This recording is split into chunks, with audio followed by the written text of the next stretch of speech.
kulanti wacan oo wanaagsan daawadayaal idil ahaantiinba ku soo dhawaada qaybtii 21aad ee buugga sheekafaneedda ah ee Saxarla ee uu qoray Faarax Maxamuud. qaybta 21aad ee buugguna waxa ay ku bilaabmaysaa sida tan. dhibaatada iyo rafaadka Saxarla haystay ma ahayn mid iyada uun ku kooban. waxa uu wadanka oo dhami marayay xaalad aad u adag. waxaa gobolada badankooda gaar ahaan wixii xamar waqooyi ka xigay ka socday dagaalo dowladda lagaga soo horjeedo. qabiilada badankoodiina waxay samaysteen jabhad dowladda la dagaalanta. waxaa gacantii dowladda ka baxay dhammaan goboladii waqooyiga. xabadii dagaalku sidii ay u socotayna waxay soo gaadhay darafyada magaalo madaxda Muqdisho. waxaa habeen walba dadka dhagahooda ku soo dhacayay rasaastii iyo hubkii cuslaa ee ciidamada dowladda iyo jabhadihii mucaaradka ay isdhaafsanayeen. waxay dadkii bilaabeen inay magaalada ka qaxaan iyagoo dhinaca galbeedka iyo afkooya naftooda ula baxsanaya. habeen keliya ayaa Saxarla uga harsanaa muddadii ay guriga reer Xaaji Buraale ka guuri lahayd. waxaana soo dhawaaday madaafiicda xaafadooda ku soo dhacaysay. waxa isugu timid cabsidii adduunka iyadoo weli ay maskaxdeeda ku jirto sidii xumayd ee ninkeeda loo dilay ayay haddana khatartii iyada iyo wiilkeedii Bilaal ku soo dhawaatay. habeenkii laba indhood isuma ay keeni jirin iyadoo weliba aad uga walwali jirtay inuu Bilaal hubkaas la soo ridayo ku dhaco. iyadoo markii ay dhawaaqa madaafiicda maqashaba sariirta hoosteeda la geli jirtay Bilaal ama dusha kaga jiibsan jirtay si ay iyada xabaddu ugu dhacdo. habeenkii ugu dambeeyay ee muddadii loo qabtay ee ay guriga ka bixi lahayd ayay dharkeedii intii muhiimka ahayd iyo kii Bilaal shandad yar oo Cali hadda ka hor uga keenay Sacuudiga ku guratay. sariirtii, kabadhadii, kuraasidii iyo wixii maacuun u yaalay waxay go'aansatay inay isaga tagto. habeenkii intii aanay seexanayay u sheegtay Asli inay iyadu qaadato ama ciddii ay doonto siiso alaabtaas. habeenkaas madaafiicdii iyo rasaastii la isku ridayay way ka sii dareen. waxaana la soo wariyay inay guryo badan oo dariska ah madaafiici ku dhacday, dad badanina ku le'day iyo in weliba qabiil dadkii isu dilayaan oo suuqa la isku biraynayo. habeenkaas oo dhanna waxay qolkeeda ka maqlaysay baroorta iyo qaylada dadka dariska ah ee dhibaatadu soo gaadhay. maadaama aanay meel ay u kacdo ama cid ay maciinsato garanayn, waxay go'aansatay inay arooryada hore iska baxdo oo dadka qaxaya iska raacdo. cabsida jirta dadka badankooda guryaha kama ay soo baxayn. intay Bilaal xanjeeratay shandadii yaraydna gacanta ku qabsatay ayay albaabka ka baxday. waxaanay iska daba gashay dad dariska ahaa oo qaxaya. waxaa dadka ka muuqday anfariir iyo cabsi aan la malayn karin. caruurta gacanta la hayo ee ooyeysa mooyaane cod kale iyo cid isla hadlaysay midna ma jirin. intii aanay 100 tallaabo socon ayay waxay maqashay dhawaaq xoog leh oo xaggeeda dambe ka yeedhay. markay dib u eegtayna waxay aragtay gurigii reer Xaaji Buraale oo qiiq iyo olol ka baxayo. dib ayay ugu orday si ay u eegto. markay soo gaadhayna waxay aragtay gurigii oo dhulka la simnay marka laga reebo qolkii ay iyadu deganayd iyo jikadii bannaanka ku taalay. naxdintii ayay baroor qabsatay. waxaanay ku orday meeshii ay qololka ku ogeyd oo qiiqaya. waxaase markiiba ka soo gaadhay oo soo qabtay dhowr qof oo dariska ahaa oo aan iyagu weli qixin. waxaanay u sheegeen inay meesha isaga cararta si aanay iyaduna ugu dhiman. kadibna waxay jaanta la qaaday dad qaxaya oo albaabka hortiisa maraya. sidii ay dadkii usii daba socotay ayaa waxay gaadheen meel baabuur laga raacayo. nimanka baabuurta kiraynaya waxay ku dhawaaqayeen afkooye oo ahayd meeshii loo qaxayay. maadaama ay dadku wada qaxayeen dadka aan iyagu baabuur wadan, waxaa baabuurta laga kiraynayay lacag aad u badan. Saxarlana lacag intaas la eg ma ay haysan.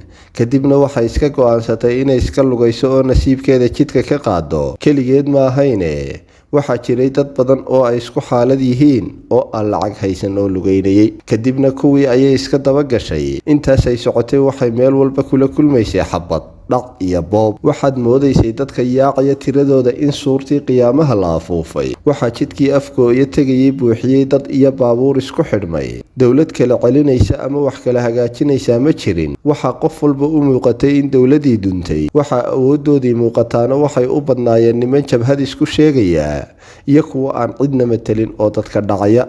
waxaa Saxarla ku ooyay oo ay isku dhibtoodeen Bilaal oo weliba nin culus noqday oo sidii ay ula ordaysay garbaha jabiyey. waxay sii rafaadaba. waxay ugu dambeyntii goor casarkii ku dhow ay gaadhay magaaladii afkooye oo aad moodid in wixii dad xamar deganaa oo dhami isugu yimaadeen. dadkaas oo qaarkood dhowr maalmood ka hor soo qaxeen waxaa ka muuqatay dhibaato iyo daryeel la'aan. waxaana badankoodii ka dhammaaday wixii ay sahay soo qaateen, waxayna dadka qaarkood bilaabeen in ciddii ka awood yar ay boobaan. waxaa meel kasta yaacayay dhalinyaro hubaysan oo ay ka muuqato anshax xumo iyo nidaam la-aan. waxay dhammaantood sheeganayeen inay jabhaddii yihiin oo ay dowladdii Maxamed Siyaad Barre bedeleen, laakiin uma ay ekeen dad tababar ciidan iyo mid dowladeed toonna qaba. dadka soo qaxay badankoodu waxay degeen duleedka magaalada Afgooye. kuwii dhowrka cisho joogayna waxay bilaabeen inay buulal ay qorraxda iyo dhaxanta ka galaan dhistaan, maadaama rajadii ay magaalada xamar ugu noqon lahaayeen ay aad u yaraatay. waxaa maalinba maalinta ka dambaysa sii badanayay dadka soo qaxaya, meeshiina intay dadkii ka bateen ayaa waxaa ku kulmay gaajo, xanuun iyo nabadgelyo la-aan. waxaana dad badan oo awoodi karayay bilaabeen inay u qaxaan dhulkii markaas dagaalada xamar ka fogaa sida Kismaayo iyo waddanka Kenya. waxaana sii yaraatay rajadii laga qabay in Muqdisho dib loogu noqdo.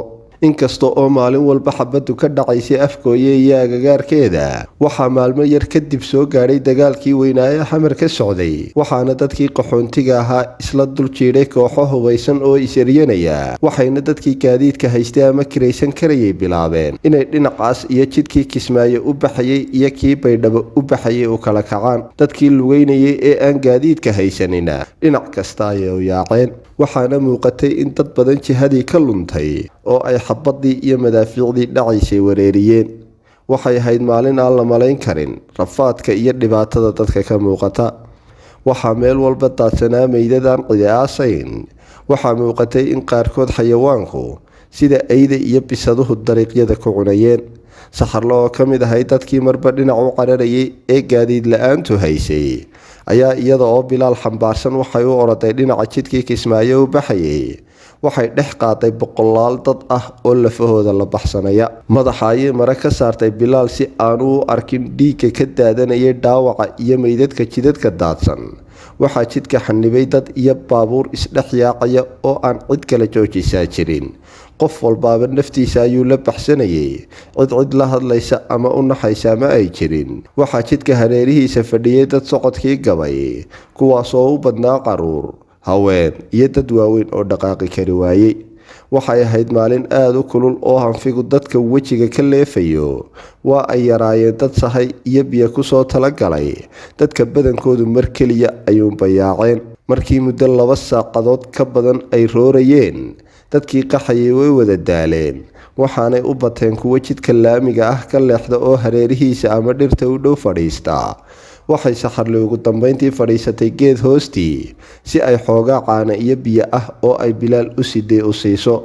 waxaa Bilaal ka dhammaatay oo intii ay saxarli la ordaysay, waxaana ka muuqday daal iyo gaajo xad dhaaf ah. Bilaal markii ay quudisayna saxarli markiiba way ka booday fadhigii. waxay ka baqaysay in dadka inta socotaa cidlo uga tagto oo gobolku cidlo qiirsila ugu damo. waxa meel kasta hore iyo gadaalba ka dhacaysay xabad.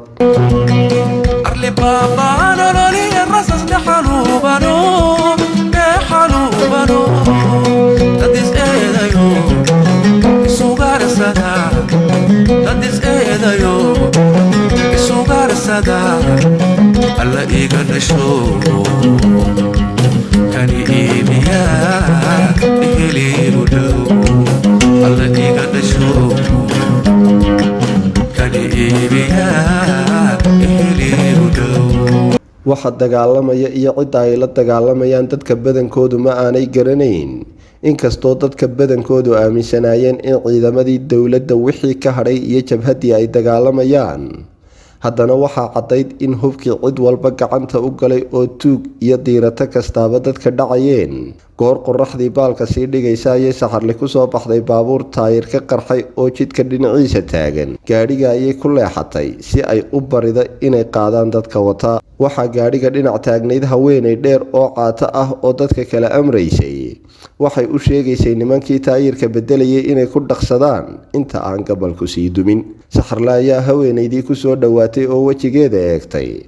waxaa markiiba xaggii saxarle u soo dhaqaaqay niman hubaysan oo gaadhiga ilaalinayay. waqtigaas cidna isuma naxayn, waxayna damceen in ay eriyaan. intii aanay raggii la hadlin saxarla ayay haweenaydii dheeray tidhi, allah warbal u kaadiya, miyaanay saxarla ahayn? saxarle oo la fajacday qofkan gartay oo aad moodid in neef weyni ka soo baxday ayaa tidhi, eedo waa anigii. haweenaydii ayaa intay garabka gacanta ka saartay ku tidhi naamay garanaysa. saxarla ayaa cabbaar wejigeeda eegtay. markii ay hore u soo saari weyday ayay haweenaydii saxarla ku tidhi naamiyaadani garanayn, waa Aamina Xayeysi. markii intaa safkeeda ka soo baxday ayay saxarle ku booday oo isku duubtay. waxay bilowday inay oydo. isma ay lahayn cid aad garanaysid ama kaa naxda ayaad arki doontaa. Aamina Xayeysi lafteedii ayaa la oyday. wax yar kadibna intay dhinac ula dhaqaaqday ayay meel dadkii kale ka durugsan fadhiisteen. waxay ka sheekaysteen waayo adduunyo iyo gurigii cadar duwane. waxay labadoodiiba ilaaween dhibaatadii lagu jiray, iyagoo aad moodid inay filim ay mar hore daawadeen ay mar kale dib ugu ceshadeen. inkastoo ay Aamina Xayeysi aada uga naxday xaaladda ay saxarle ku sugnayd, haddana shaki kagama jirin inay saxarle tahay qof nool oo ad adaygu dhalatay. waxay iyadoo saxarle la kaftamaysa ku tidhi naadhibtii cadar duwanaba haddii aad ka nooshahay tanna waad ka baxaysaa. iyaga oo weli sheekadii wada ayaa ninkii darawalka ahaa u yimid oo ku yidhi Aamina, gaadhigii waa diyaar. waxay Aamina darawalkii ku tidhi gabadhan iyo ilmaheedaba meel fiicanay fadhiisi. habeenkaas oo dhan waxay ku sii jireen guure. gooray saqdii dhexe tahay ayaa waxaa bilowday roob aada u xoog weyn. waxa jidadkii burqaday biyo iyo daad rogmanaya. waxaa meel walba taagnaa baabuur dhiiqo gashay oo dadkii lahaa u qaalwaayeen inay ka saaraan. waxay ahayd habeen badhkii maalintii labaad ee safarkooda, markii gaadhigii ay wateen 4 taayirba u dameen ee uu dhaqaaqi kari waayey. waxaa xoog u daayay roob xoog leh oo aad dhibicdiisa dhagaxaan moodid. waxa uu watay dabayl waalan oo aan hore loo arkin. waxay dadkii ku dhagabarjoobeen jiiqda iyo sawaxanka xayawaanka. waxaa cabsi geliyey qosolka waraabaha iyo hiiraagga libaaxa. waxay ahayd mugdi haddii indhaha faraha lagaa gelinayo aadan waxba arkayn. waxaa dadkii korka kaga degay kaneeco malaayiin ah oo dhiig ay cabto raadinaysa. markii uu gaadhigii dhaqaaqi waayey ayay Aamina dhulka u soo degtay oo dadkii u sheegtay inay dhammaantood gaadhiga ka soo degaan si culaysku uga yaraado oo loo riixi karo. waxaa gaadhigii ka soo degay dad aada u daalan oo korkooda iyo dharkoodaba dhibicdii roobku qoysay. waxaa la soo dejiyey carruurtii oo wada ooyeysa oo gaajo iyo dhaxal la liita. waxay Aamina Xayeysi raggii u sheegtay in aanay gaadhiga agtiisa ka fogaan si aan libaaxa hilbihii dadka ku mamay u qaadan. waxay dadkii dhallinyarada ahaa iyo darawalkii dhirtii gaadhiga u dhoweyd ka soo jareen laamo si ay taayirada hoostooda u dhigaan oo gaadhigu dhoobada uga baxo. waxaa dhallinyaradii xoog u shaqaynaysay ka mid ahaa Abyan oo ku caanbaxay dulqaad, jajabnaan iyo naxariis. markay raggii kale dib isu adkaynayeen waxa uu ahaa ninkii laamaha badankooda soo gooyey. waxaa mar walba ku qaylinayay dumarkii gaadhiga la socday oo lahaa war ha fogaan, yaanu libaaxu ku qaadane. waxaa adkaatay sidii gaadhigii meesha looga saari lahaa. Abyanna waxa uu mar walba dib ugu noqonayay ayda si uu laamo uga soo gooyo.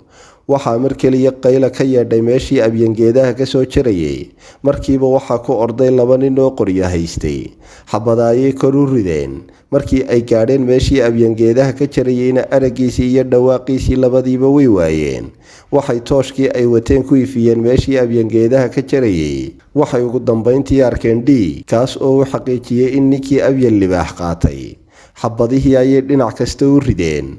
markii ay waxba arki waayeenna naftoodii ayay u baqeen.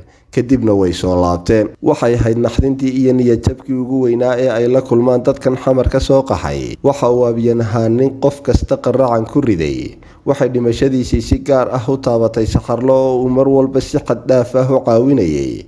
waxay saxarle u qaracantay sidii uu walaalkeed dhintay. waxay dumarkii gaadhiga la socday eedii saareen raggii qoryaha haystay ee Abyan raaci waayey. waxaanay ku eedeeyeen inay caajis iyo wax aan miidhaamin yihiin. waxaana ugu dambayntii lagu amray raggii qoryaha sitay inay nin kasta oo geeda soo jaraya raacaan. waxay gaadhigii la rafaadaanba waxay dhooqadii ka saareen markii waagii baryey. markii qorraxdii soo baxday ayay dhowr nin meeshii lagu tuhmayey in Abyan libaaxu u qaatay ku noqdeen. maadaama roob xoog lihi da-ayay waxa uu maydhay dhiiggii. waxay se arkeen dhir jajaban oo libaaxu markii uu meydkiisa jiidanayay uu sii dhex maray. ugu dambayntiina waxay ku soo baxeen lafihiisii oo la feentay. markay nimankii ay dadkii rakaabka ahaa ku soo noqdeenna waxay weydiiyeen in uu jiro qof maracad haya. goortii la su-aalay waxay ku falayaanna waxay u sheegeen inay lafihii Abyan ay soo heleen oo ay rabaan in ay ku soo ururiyaan si ay u aasaan. mar keliya ayaa la wada yidhi innaa lilaahi wa innaa ilayhi raajicuun. markii dhowr jeer dadkii isweydiiyeen yaa mara haya iyo yaa hayaa, ayay saxarli tidhi aniga ayaa hayaa mara cad oo dheeraad ah oo aan bilaalu siday. inkasta oo dhibaatada dhacday aan cidina cidu naxayn oo meel kasta meydadka lagu dhaafayay, waa ay ku adkaatay dadkii baabuurka la socday inay abyan meel cidla ah meydkiisa kaga tagaan. waxa uu ahaa nin geesiya oo aada u qaaya badan.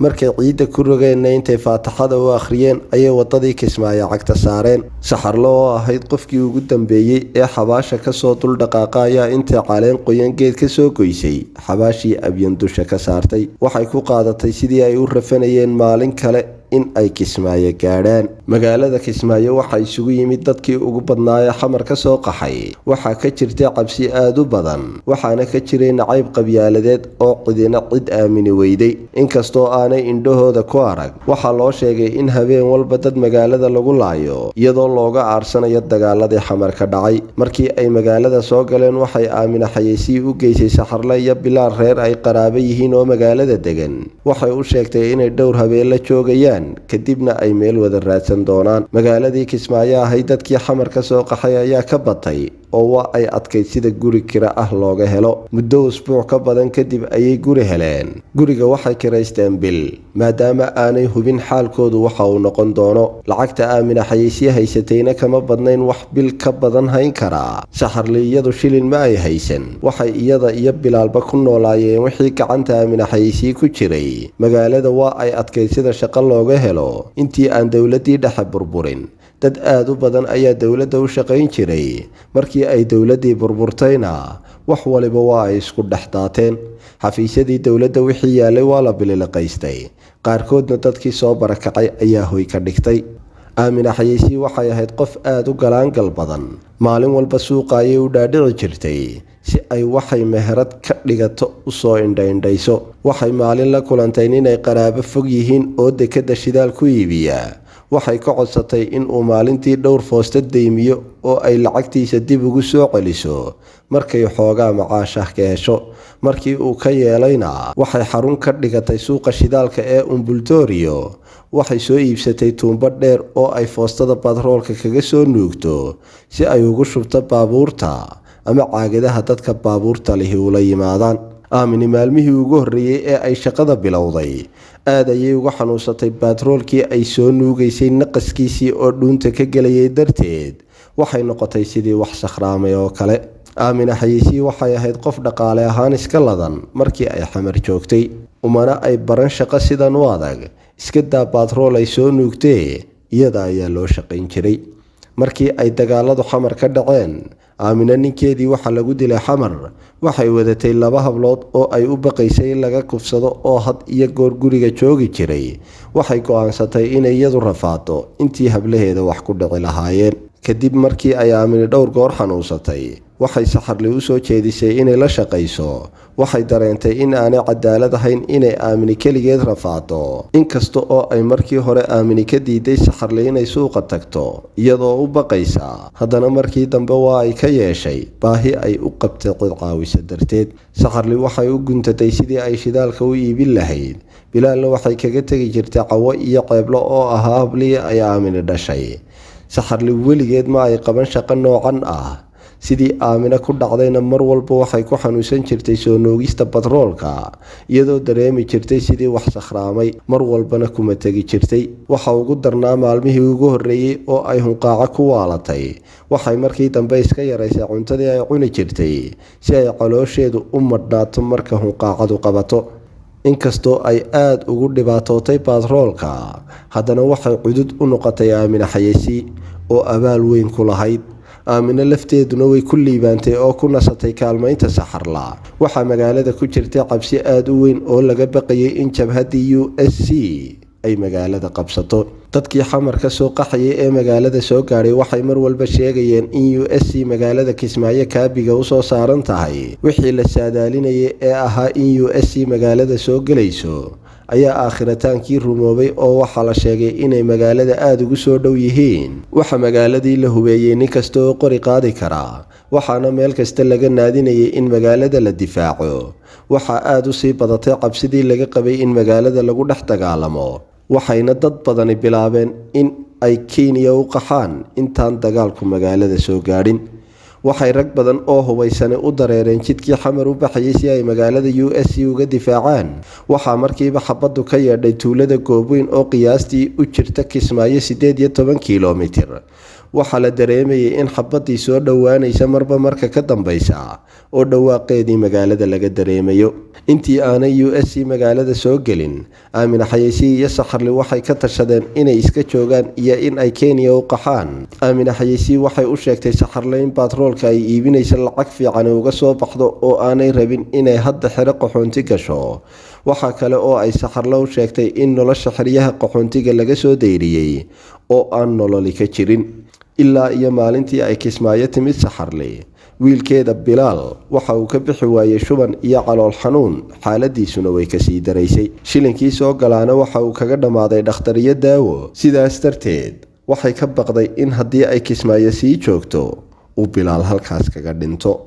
waxaa kale oo ay kasii warwartay in haddii magaalada dagaal weyni ka dhaco ay xaaladda Bilaal kasii darto. ugu dambeynna waxay iska go'aansatay inay dadkii qaxayay iska raacdo. kadibna Aamina Xayeysi waxay u ballan qaaday inay dad ay garanaysa ku darto. waxay ahayd goor barqa ah markii raggii USC ee hubaysnaa soo galeen magaalada Kismaayo. inkasta oo xabadda habeenkii oo dhan magaalada bannaankeeda laga maqlayay, lama filan sida xoogga ah ee ay magaalada ku soo galeen. qof baabuur raaca iyo qof lugeeyaba, dad badan oo aan tiradooda la soo koobi karin ayaa wadadii dhinaca Kenya u baxaysa cagta saaray. waxay dadka qaxayay isugu jireen da' kasta, caruur, haween, waayeel iyo dhalinyaraba. Saxarle waxay ka mid ahayd dadkii nasiibka u helay inay gaadiid raacaan. sidii ay ballantu ahayd, Aamina Xayeysi ayaa ku dartay reer ay kala hadashay. sidii markii xamar laga qaxayay oo kale ayaa dadkii iyo baabuurtii isku xidhmeen. markay dadkii muddo aan badnayn jidka kusii jireen ayaa waxaa soo gaadhay akhbaar ah in rag hubaysan oo USC ka tirsani daba socdaan. kadibna waxaa dad badan oo lugeynaya ay bilaabeen inay wadada ka leexdaan oo duurka dhex jeexaan. dhulka u dhaxeeya Kismaayo iyo Kenya waxa uu ahaa dhul qarax ah, qorraxdana aad moodid in dhulka lagu soo dhaweeyay oo ay dadka madaxa ka saaran tahay. wadaduna waxay ahayd mid aad u jajaban oo socodka gaadiidka aad u xanibay. waxa uu ahaa jid aad u dhib badan oo dadku ku magacaabeen habaar waalid, taasoo loola jeeday in ruux waalidkii habaaray uun wadadaas maro. inkasta oo Saxarle ka mid ahay dadkii nasiibka lahaa ee gaadiidka raacay, haddana waxay aad ugu dhibtootay Bilaal oo aad uga xanuunsaday oo matag iyo shubanka bixi waayey. waxaa kale oo dhibaato ku noqday baabuurkii ay la socdeen oo dhowr jeer jidka kaga jabay. ugu dambeyntiina iyaga oo aan waxba la noolayn ayay 2 casho kadib xuduudkii Kenya ka gudbeen oo ay xeradii qaxoontiga ee Dadaab gaadheen. waxay ahayd meel aad moodaysid kulaylka in cadaabtii ifka loo soo saaray. waxay ahayd xero bannaan oo dadkii ka batay oo nolol adduunye ka fog. dadka soo qaxay oo caruur iyo haween u badnaa waxaa qaar badan oo ka mid ah ka muuqatay macaluul iyo darxumo. waxaa caruurta qaarkood aad moodaysay lafaysa sudhan. waxaa ka dhammaaday wixii Ilaahay dux iyo hilib jidhkooda ku abuuray. dadka dhibaatada ugu weyni ka muuqatay oo ahaa dad ka soo qaxay gobolka Bay kadib markii wixii ay hanti haystee la dhacay. waxay Saxarle indhaheeda siin kari weyday darxumada iyo silaca ka muuqda, gaar ahaan markii ay aragtay hooyooyin jidhkoodii dhammaaday oo caruur qalashay weli naaskooda jaqayaan. inkasta oo hay-adda qaramada midoobay qaar ka mid ahi joogeen oo ku dadaalayeen inay dadka caawiyaan, haddana awoodooda way ka badatay qaxoontiga iska soo daba dhacayay ee hoy, hunguri iyo daryeel caafimaad u baahnaa. Saxarle maadaama oo Bilaal aad uga xanuunsaday, way awoodi kari weyday inay soo gurato ood iyo caws ay buul yar ka dhisato. waxay 2 casho fadhiday meel gegi bannaan ah oo subax walba meel dadka lagu daweynayay ayay kula kala haysay Bilaal. xanuunkiisiina wuu ka soo rayn waayey, dhakhaatiirtiina waa garan waayeen waxa haya. waxaa ka soo wareegtay 2 sannadood ilaa iyo intii ay xerada qaxoontiga Saxarle timi. Bilaalna waxa uu qaato darteed noqday qori indhe iyo dhagale. ugu dambeyntiina dhakhtar ay la kulantay ayaa u sheegay inay aad u adag tahay in wiilkeedu ka kaco xanuunka haya. maalin kadibna iyadoo dhabta ku haysa ayaa naftii ka baxday. markii ay wax dhaqdhaqaaq iyo neef ah ka weyday ayay baroor qabsatay iyadoo dhabanada ka dhundhunkanaysa. dadka qof walba tiisa ayaa quslaysay. dhimashaduna caadi ayay iska noqotay. Muddo saacad ku dhow kadib ayaa oday dhakhtar ahaan jiray oo ka mid ahaa dadkii meesha dantu ku qabsatay soo kor joogsaday Saxarla. Kadibna markii uu Bilaal taataabtay ayuu u xaqiijiyay inuu dhintay. Dhowr nin oo rag da' weyn u badan ayuu ugu yeedhay si ay meydka u aasaan. In muddo ah ayay nimankii ku qaadatay inay Saxarla meydkii ka furfuraan si ay u aasaan. Muddo saacada ah kadib sidii loo waaninayay ayay Saxarla ogolaatay inay meydka u dhiibto odayaasha. Inta ay labada dhaban iyo dhafoorka ka dhunkatay ayay u dhiibtay oday aad u weyn oo garhka xidhno casi u marsan yahay. Dad iyo duunyaba waxay haysatay waxa uu ahaa Bilaal. Cid ay garanaysay oo ay ciirsataana ma jirin. Waxay nolosheedii u aragtay mid ka balmadoobi u dumay oo aan rajo lahayn. Waxay niyadda ka jeclaatay in iyadana Ilaahay nafta ka qaado. Markii nimankii Bilaal aasay qubuurihii ka tageen, waxay Saxarla xabaashii dul fadhiday iyada oo weli ooyeysa muddo ka badan 2 saacadood. anigoo aradan anfacana dhammaan afka saarin ban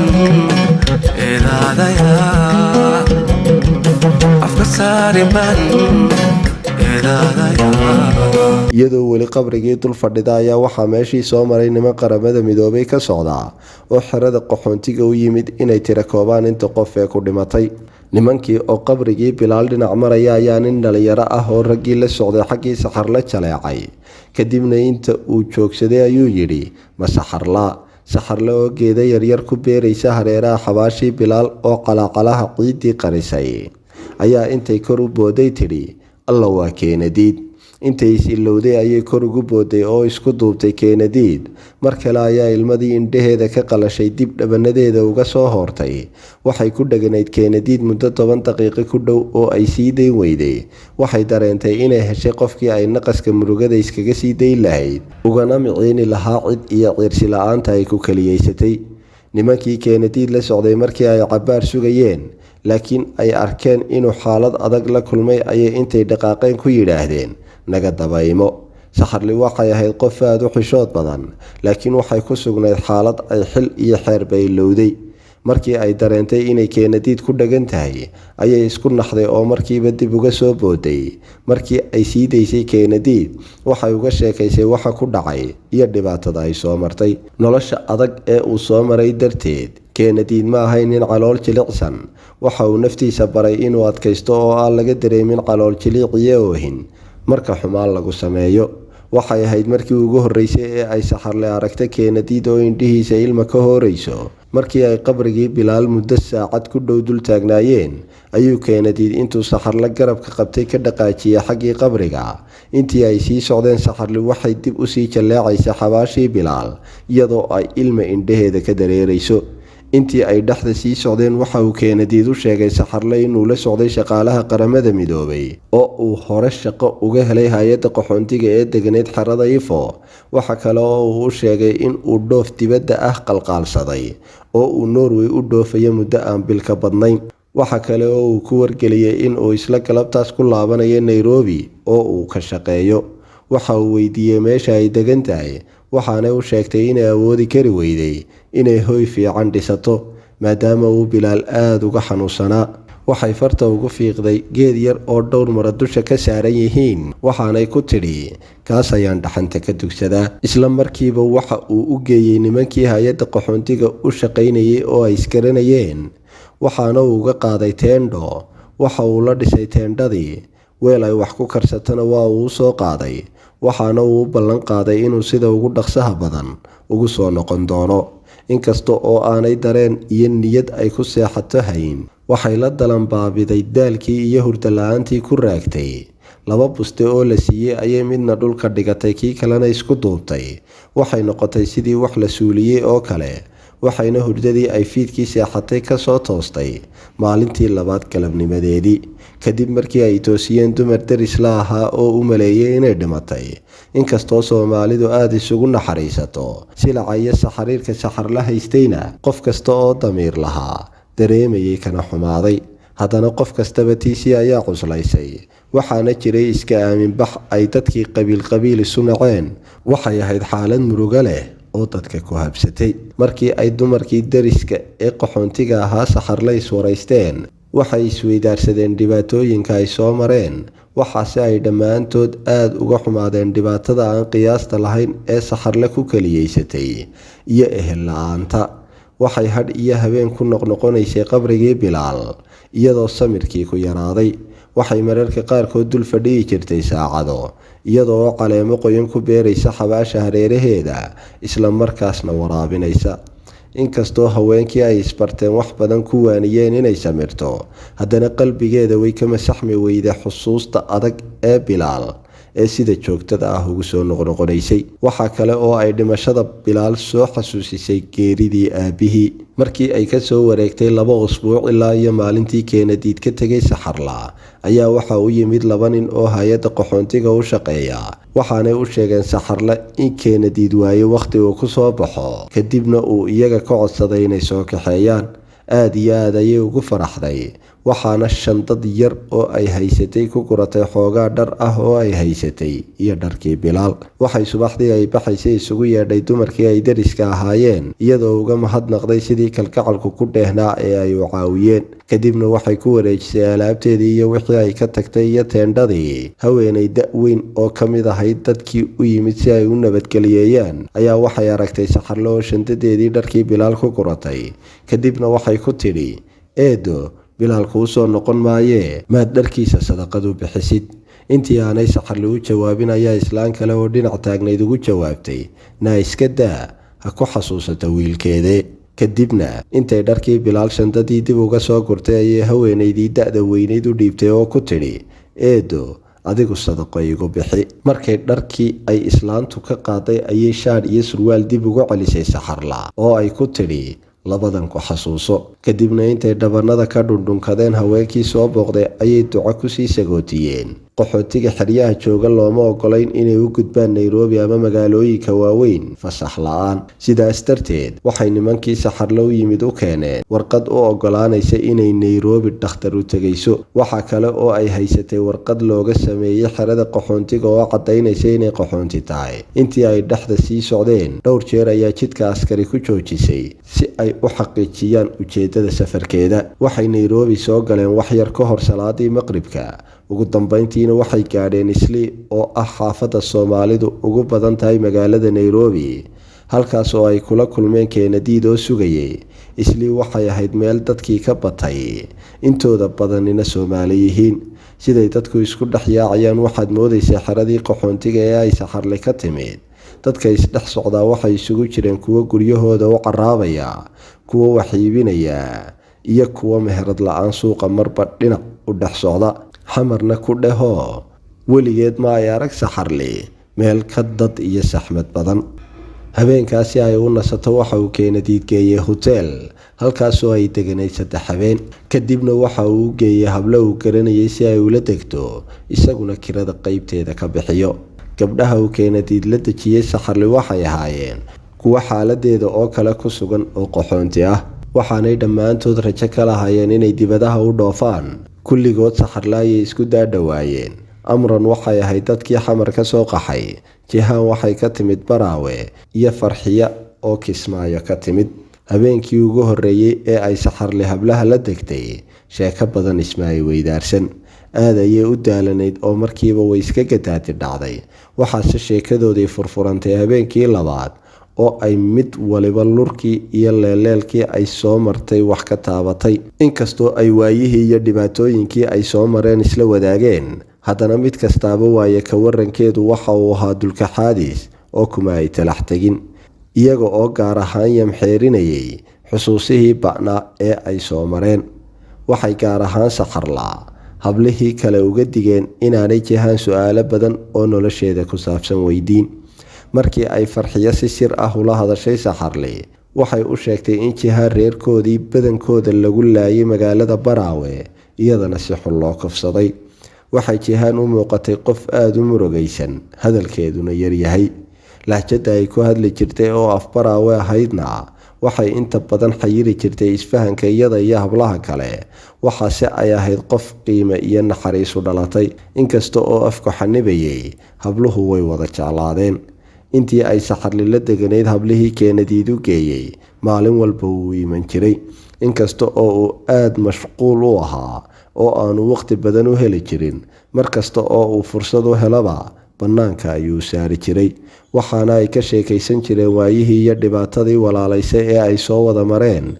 Waxay saxarle uga sheekaysay meesha Cadar Duwane ku dambeysay iyo in la toogtay, isaguna waxa uu uga sheekeeyey waxa uu war ka haya habaryartii Cudbi iyo meesha ay ku dambeysay. Waxa uu sheegay in markii ay xerada qaxoontiga ee Ifa timid masqaniinay, halkaasna ay ku dhimatay.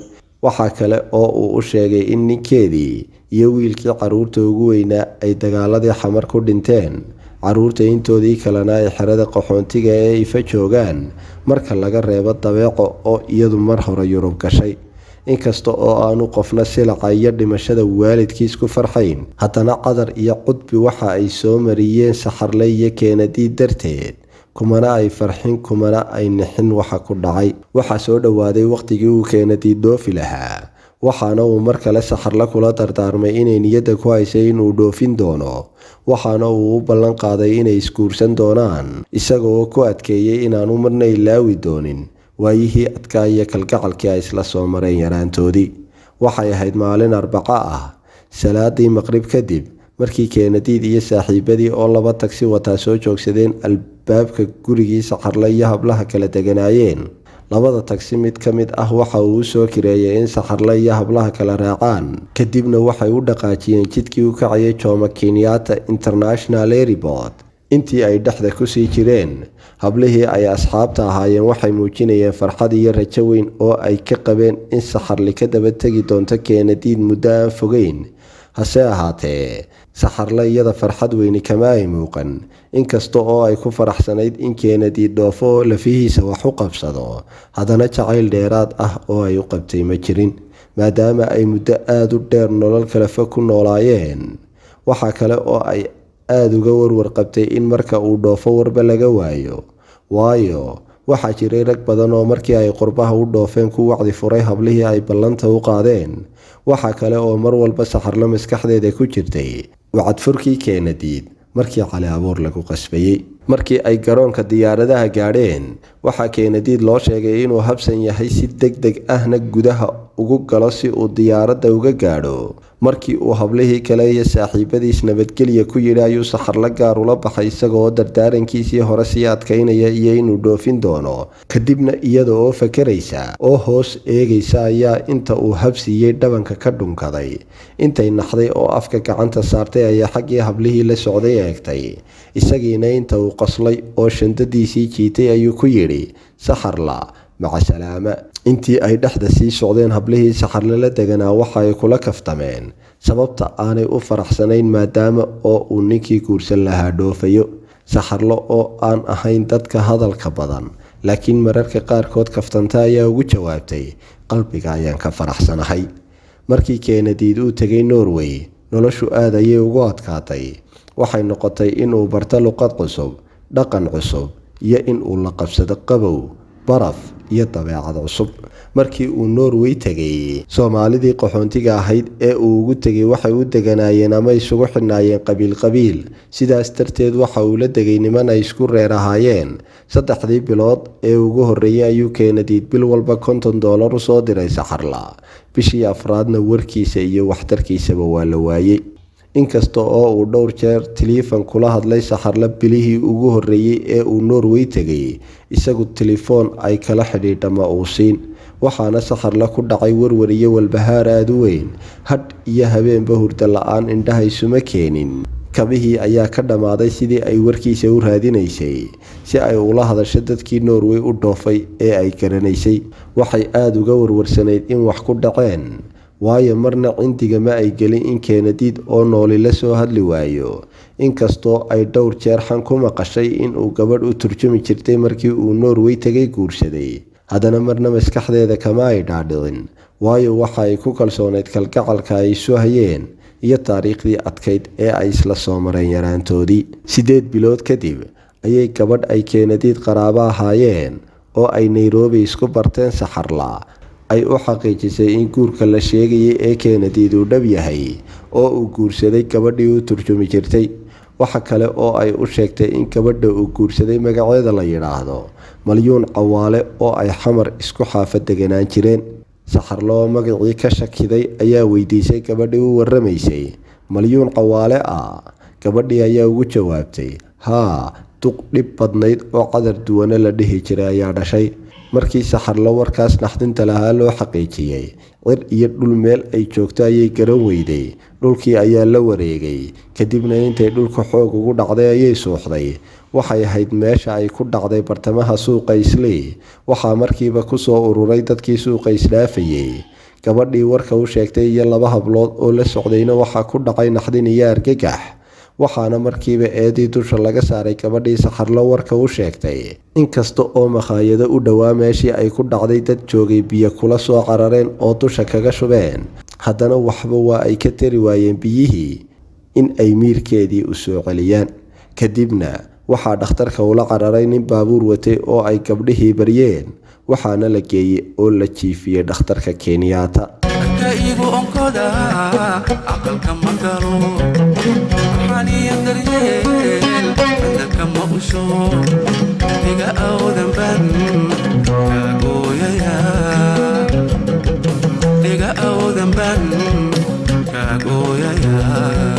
daawadayaal intaa waxaynu ku soo afmeeri doonaa qaybtii 21aad ee buugga sheeko-faneedda ah ee Saxarla ee uu qoray Faarax Maxamuud. qaybta xigta inta aynu isugu iman doonana waxaan idinkaga tegayaa sidaas iyo amaane Allah.